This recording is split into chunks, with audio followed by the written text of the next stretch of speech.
Joining me now is Federico Borello, who is the executive director for the Center for Civilians in Conflict. Federico, thanks so much for joining us. First of all, are you of the mind, as other human rights groups are, that the civilian casualty numbers are much higher than 116? Yes, I think that there is a general agreement in the NGO community that this number is probably lower than what the actual number is. Now, why is that so serious? It is serious because, first of all, we have to acknowledge that this is a first effort at transparency in an area that has been traditionally shrouded in lack of transparency. So the US government should be applauded for this first effort.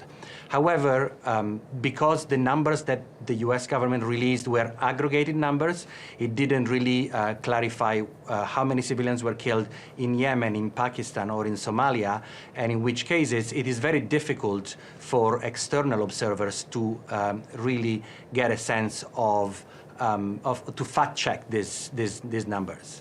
But is there actual proof that this is a dramatic underestimation, or is this just based on your hypotheses and the research you've done? Yeah, there is no actual proof. There is no magic number out there, unfortunately, because by definition, these strikes are carried out in remote areas. They're not carried out publicly. They're not reported on immediately. And so everyone has to do their best to gather the best numbers available and to reach estimates. Okay.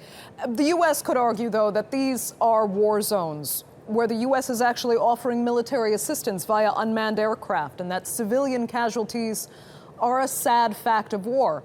And while civilians may be killed inadvertently, the lives of servicemen and women can be saved by using drones. So why wouldn't that not be an acceptable argument for groups like yours?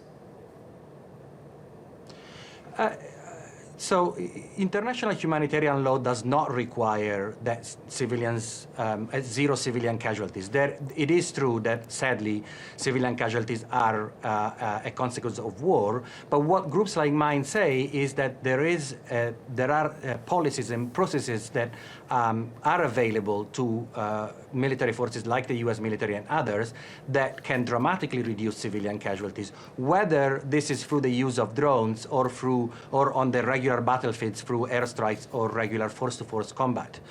So the question is not so much which weapon is used, whether it's drones or conventional forces, but what precautions are put in place by a military to minimize civilian casualties. Okay, Federico Borello, we'll leave it there. Thank you so much for that. Live from Washington.